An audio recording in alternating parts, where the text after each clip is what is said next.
Hello everyone, good afternoon. Welcome back Rawat classes channels. आप लोग कैसे हैं? स्वस्थ होंगे, अच्छे होंगे और मस्त होंगे। ठीक है, all are well, I am also good.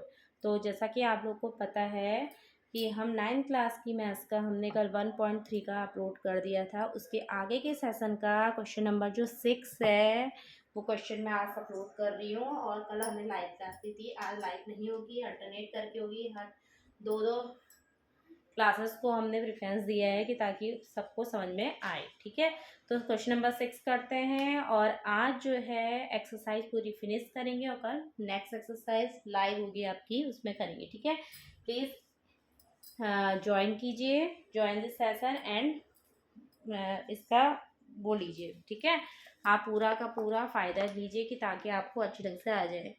आप बहुत सारे बच्चे ऐसे हैं जो कि ट्यूशन नहीं लगा पाते हैं और अपनी तैयारी नहीं करते, तो यूट्यूब के थ्रू से आप अपनी तैयारी अच्छी तरह से फ्री एंड कॉस्ट कर सकते हैं। ठीक है, बहुत अच्छा प्लेटफॉर्म है अब तो। ठीक है, तो स्टार्ट करते हैं। लेट स्टार्ट क्वेश्चन नंबर 6 और इन एक्सरसाइज 1.3। देखो 6 क्वेश्चन ढंग से सुनना। Look at several example of rational number in the form p upon q where p and q are integer with no common factor other than 1 and having terminating decimal represent exponents. Can you guess what properties q must satisfy? कहने का मतलब क्या है कि वो कह रहा है कि रेशनल नंबर होते हैं जिनको हम किसके फॉर्म में लिखते हैं। रेशनल नंबर को हम देन भी एक्सप्रेस, रेशनल नंबर को हम क्या करते हैं, एक्सप्रेस करते हैं किसमें, p upon q where you know very well where p and q are any integers. ठीक है, and q is does not equal to 0। ये कंडीशन होती है रेशनल नंबर की भी। ठीक है, ये तो सबको पता है ना कि रेशनल नंबर की जो कंडीशन होती है वो क्या होती है कि rational number p upon q होता है where p and q are any integer and q is does not equal to 0। दूसरी चीज हमसे ये कही गई है कि क्या आप बता सकते हो कौन सी कंडीशन टर्मिनेटिव डेसिमल के लिए होने के लिए। ये क्वेश्चन को आप ध्यानपूर्वक सुन लीजिएगा, 10th क्लास में भी आएगा कि 2 की पावर n और n की 5 की पावर m के फॉर्म का होना चाहिए, तभी वो क्या कहलाता है, टर्मिनेटिंग कहलाता है। इसके अलावा यदि फैक्टराइजेशन करके, जैसे मान लिया फॉर एग्जांपल हमने एक क्वेश्चन लिया फॉर एग्जांपल 120। अब ये बताओ कि ये 120 अपॉन 10 कि ये टर्मिनेटिंग है या नॉन टर्मिनेटिंग है। अब 10 ना लेके 120 ले लो, मैं ऐसे बता देती हूँ। 120 ले लिया, ये टर्मिनेटिंग है या नहीं है। ठीक है, डेसिमल फॉर्म में निकालोगे, इससे पहले 1 अपॉन हो गया। देखो अब जब हम इसका फैक्टराइजेशन करेंगे तो 2 6 जा 12, 2 3 जा 6, 2 1 जा 2, 2 5 जा 10। यहाँ हमने 120 अपॉन 15 को करना है। ठीक है, ये बताना है कि टर्मिनेटिंग है या नॉन टर्मिनेटिंग। तो 3 5 जा 15। तो यहाँ पर जब हमने फैक्टराइजेशन करा तो क्या मिला हमें, 2 की पावर कितनी, 3 इंटू 3 इंटू 5। अब हम यहाँ 120 अपॉन 15 को, इसको क्या लिखेंगे, 2 की पावर 3 मल्टीप्लाई 3 मल्टीप्लाई 5 और 15 को 3 मल्टीप्लाई 5। तो 3 मल्टीप्लाई 5 से 3 मल्टीप्लाई 5 क्या हो जाएगा, कैंसिल आउट हो गया। तो कहने का मतलब है आपका खाली बचा 2 की पावर 3। ये पर टर्मिनेटिंग नहीं, क्योंकि 2 की पावर 3, 2 की पावर के साथ साथ 5 की पावर भी होना क्या है, इंक्लूड होना जरूरी है। और 2 और 5 के अलावा यदि कुछ भी बचता है आपका, चाहे 7 बचे, तो वो टर्मिनेटिंग नहीं होगा। ढंग से सुनिएगा। फॉर एग्जाम्पल के लिए मैंने समझाया कि टर्मिनेटिंग कंडीशन होने के लिए आपको 2 की पावर n 5 की पावर m के फॉर्म का होना चाहिए। इट मीन्स 2 की और 5 के मल्टीपल्स में होना चाहिए। ठीक है, अदर हो तो वो क्या होगा, टर्मिनेटिंग नहीं होगा। और उसके अलावा यदि सिर्फ 2 बचा हो कट कुट के कैंसिल आउट करने के बाद, तब भी वो टर्मिनेटिंग नहीं है। और यदि 5 बचेगा फिर भी टर्मिनेट, दोनों के दोनों एक साथ होने चाहिए, 2 की पावर में या 2 और 5 के मल्टीपल्स में। ठीक है, पावर्स भी चलेगी उनके मल्टीपल्स में। ये होती है कंडीशन टर्मिनेटिंग और डेसिमल। डेसिमल टर्मिनेटिंग डेसिमल की कंडीशन है कि वो 2 की और 5 के मल्टीपल्स में होना चाहिए और उनकी पावर्स में होना चाहिए, अदर फैक्टर नहीं आना चाहिए। ठीक है, तो ये हुआ क्वेश्चन नंबर 6। आता नहीं है बट ये समझ में आना चाहिए क्योंकि इसी से आप 10th क्लास करोगे। तो question number, let's see next question, question number 7। तो देखिए क्वेश्चन नंबर 7 तो उसको छोड़ दीजिए। 8 देखिए, 8 में इसमें क्वेश्चन में 8 में ये क्वेश्चन भी इम्पोर्टेंट है। फाइंड 3 डेसिमल्स 3 डिफरेंट रेशनल है। Find 3 different irrational numbers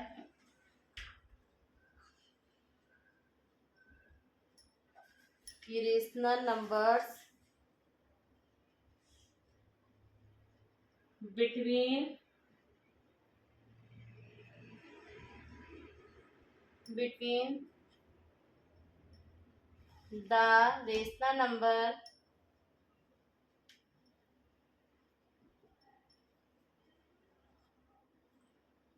between the rational number 5/7 and 9/11. 5/7 and 9/11। ठीक है, 6 क्वेश्चन समझ में आया कि टर्मिनेटिंग होने के लिए कंडीशन क्या होनी चाहिए। टर्मिनेटिंग होने की कंडीशन यही है कि जब टर्मिनेटिंग होगा तो उसके लिए आपको टर्मिनेटिंग कंडीशन होने के लिए आपको 2 की पावर 2 और 5 के फैक्टर में होने चाहिए। ठीक है, जब हम फैक्टराइजेशन करेंगे ना, न्यूमरेटर और डिनोमिनेटर को जब आप कैंसिल आउट करोगे तो वहाँ पर 2 की और 5 की पावर में बचना चाहिए। यदि 2 और 5 की पावर के अलावा अदर कोई बचता है तो वो टर्मिनेटिंग नहीं होती, और दोनों एक साथ होने चाहिए, नहीं कि खाली 2 और 5। ठीक, अब देखो इसमें क्या है, find 3 different irrational number find करने हैं 2 रेशनल नंबर के बीच में। ये दो आपको 2 रेशनल नंबर दिए, इनके बीच में इरेशनल निकालना है। तो कैसे करेंगे, पहले 5/7 को सॉल्व कीजिए। तो 5/7 को सॉल्व करने का तरीका पता ही है। 7 यहाँ पर 5 करा, पॉइंट लगाओ 0, 7 7 49।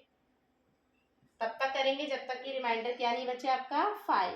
यहाँ पर 0, 7 7, 3 फिर 0, 7 4 28, 2 और 0, 7 2 14, 6 और 0, 7 8 56, 4 और 0, 7 5 35। देखो सेम रिमाइंडर बच गया ना, सेम रिमाइंडर क्या बचा हमारा 5। अब यहीं से क्या होगा, हमारा रिपीट होते हुए चलेगी। दिख रहा है नहीं दिख रहा है, देखो रिपीट हो रहा है ना, तो वही नंबर क्या हो रहा है, बार बार अब क्या होगा, रिपीट होगा। ठीक है, क्या होगा क्वेश्चन, यही क्या होगी, फिर से डिजिट क्या होगी, रिपीट होगी, क्योंकि सेम रिमाइंडर बचा है। तो हम 7/5/7 को क्या लिखेंगे, 0 आ जाता है 0.0714285। ये यहाँ से फिर से ही रिपीट होगा तो पूरे पे आ गया डैश। ठीक है, पूरे पे क्या आ जाएगा, डैश। यही बार बार क्या, और सेम रिमाइंडर जब बचता है तो वहां से रिपीटिंग स्टार्ट हो जाती है। ठीक है, तो ये 5/7 का। 9/11 का देखो, अब 9/11 को हम क्या करेंगे, 11 का करेंगे 9 से, तो यहाँ पॉइंट लगाया 0, 9 11 8 88 बचा 2, फिर 0, 11 11 बचा यहाँ पर 9। क्या बात, ये तो ये दो ही लाइन पे हो गया। देखो फिनिश 9 जब हमने 11 का करा तो क्या आया 9/11 का। 9/11 का करने के बाद यहाँ पॉइंट लगाए 0 88 11 8 88 2 और 0 11, तो सेम रिमाइंडर बच गया ना। इट मीन्स यहाँ पर जब हम 9/11 को लिखेंगे तो 0.81 डैश, आगे को ऐसे ही बढ़ता जाएगा। ठीक है, समझ में आ रहा है। अब हमें इन दोनों के बीच के क्या निकालने, इरेशनल नंबर। इरेशनल नंबर जानते हो क्या होता है, जब 1 0 आता है उसके 2 0 3 0 4 0, इस तरह से मतलब जीरो की लाइन जो है वो बढ़ती रहती है। और वैसे भी इरेशनल है क्योंकि रिपीटिंग हो रहा है, जब रिपीट होता रहता है तो इरेशनल होते हैं। ठीक है, अब इनके बीच के कितने भी इरेशनल निकाल सकते हो। आ रही बात समझ में, आप इसके बीच के कितने भी इरेशनल निकाल सकते हो। तो देखो आपका जो क्वेश्चन है देखिए किसके बीच के 0.0714285 यहाँ से 3 निकालना है 0.81। ये और ये इंक्लूड नहीं करना है बेटा, ये और ये इंक्लूड नहीं करेंगे, इनके मिडिल के निकालना है। तो इनके मिडिल के आप निकाल लो 75 से ले लो तो 0.75 मिडिल में कुछ भी आ सकता है 75 76 77 आपकी मर्जी कुछ भी ले लो 7510 फिर 7520 रिपीट होता रहता है ना 7530 जीरो की संख्या बढ़ती है ठीक है डॉट डॉट डॉट डॉट ऐसे ऐसे 0.7610 7600 7600 ठीक है। इरेशनल की कंडीशन ही होती है कि उसके जो पॉइंट होते हैं जो जीरो होते हैं, एक कंडीशन ये भी होती है इरेशनल की, एक तो ये होती है रिपीटिंग, आप अपने मन से इसमें 2 3 4 करके भी ले सकते हो यहाँ से ठीक है। और एक यह है कि पर्टिकुलर जब हम ये निकालते हैं तो यहाँ से इनके बीच के हम 7 5 लिया फिर 1 0 2 0 इस तरह से करेंगे ठीक है। और मुझे ये समझ में नहीं आ रहा है मैंने यहाँ पर पॉइंट क्यों लगाया, यहाँ पर 0 नहीं लगाना चाहिए था ठीक है ना, क्योंकि वो तो चले जा रहा है। हाँ तो अब 0 पॉइंट इसके पहले वाला ले लो या फिर 7 7 ले लो, आपकी मर्जी है। तो मैंने 7 7 ले लिया 0 7 7 00 7 7 000।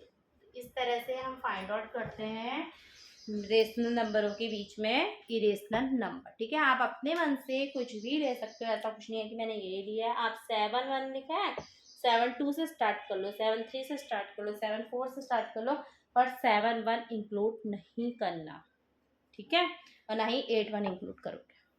समझ में आया? पहले हमने 7 से 5 को डिवाइड करना है सॉल्यूशन करके, तब तक देखना जब तक रिपीटिंग क्या है आपका जो है रिमाइंडर 5 ना बचे ठीक है।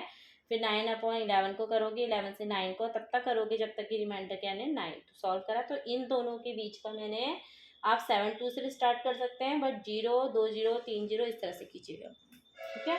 Thank you. इसके आंसर बहुत डिफरेंट होते हैं, ऐसा नहीं है कि यही ही होंगे। लास्ट क्वेश्चन है इस एक्सरसाइज का, लास्ट क्वेश्चन क्लासीफाई करना है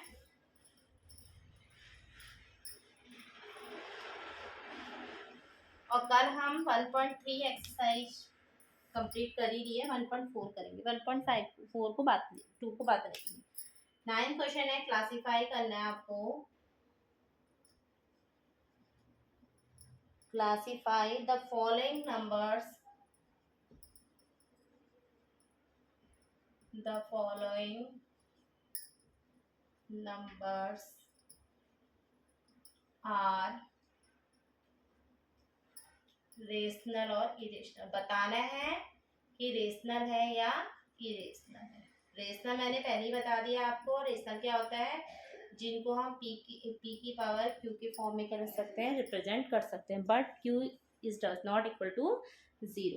तो देखिए पहला इसका √23, रूट के अंदर यदि प्राइम नंबर है, रूट के अंदर यदि प्राइम नंबर है वो ऑलवेज इरेशनल होता है। क्या होता है?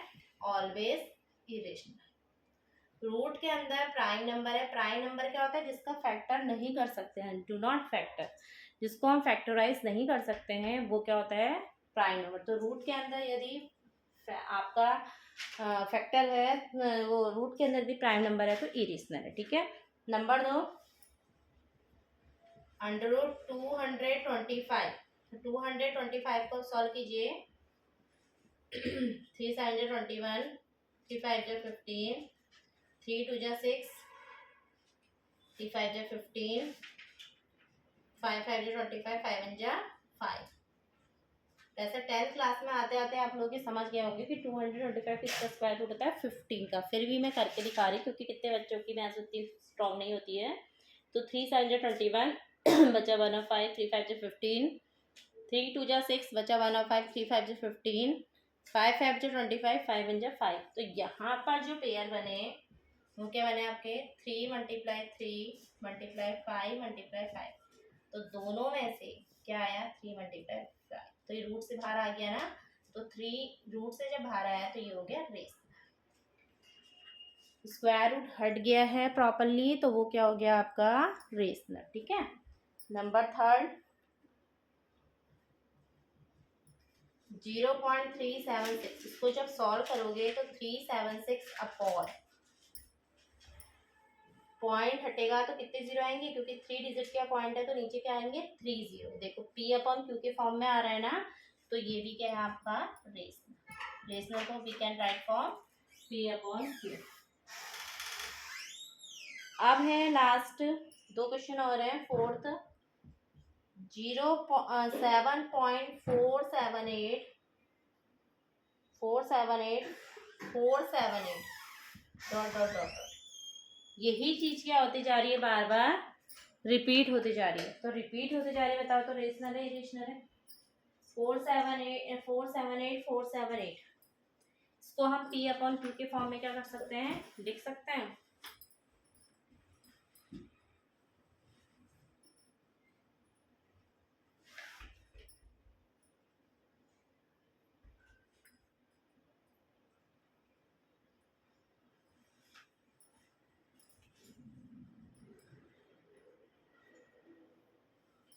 लिख सकते हैं ना इसको, क्योंकि ये क्या है आगे को होता जा रहा है। ठीक है।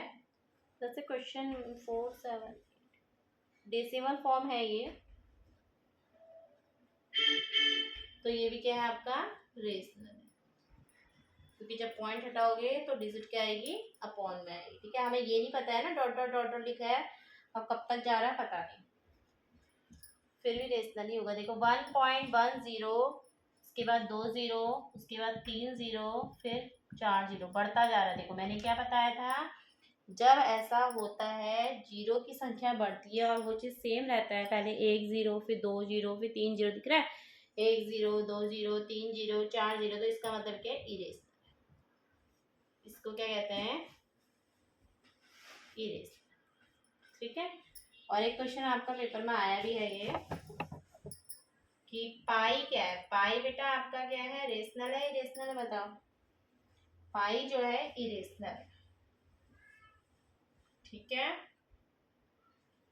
पाई क्या है आपका इरेशनल है। ठीक। तो आपकी एक्सरसाइज होती है कंप्लीट, और आप इसको पढ़िएगा। रेशनल और इरेशनल करने के लिए यदि रूट के अंदर आता है, स्क्वायर रूट के अंदर, तो आप उसको सिंप्लीफाई कीजिए। यदि स्क्वायर रूट से बाहर आ जा रहा है और पी अपॉन क्यू के फॉर्म में आ रहा है, तो वो क्या होगा रेशनल हो गया। तो थैंक यू एवरीवन। यदि कोई प्रॉब्लम होती है तो आप अपने कमेंट सेक्शन में क्वेरीज को डाल सकते हैं। तो थैंक यू।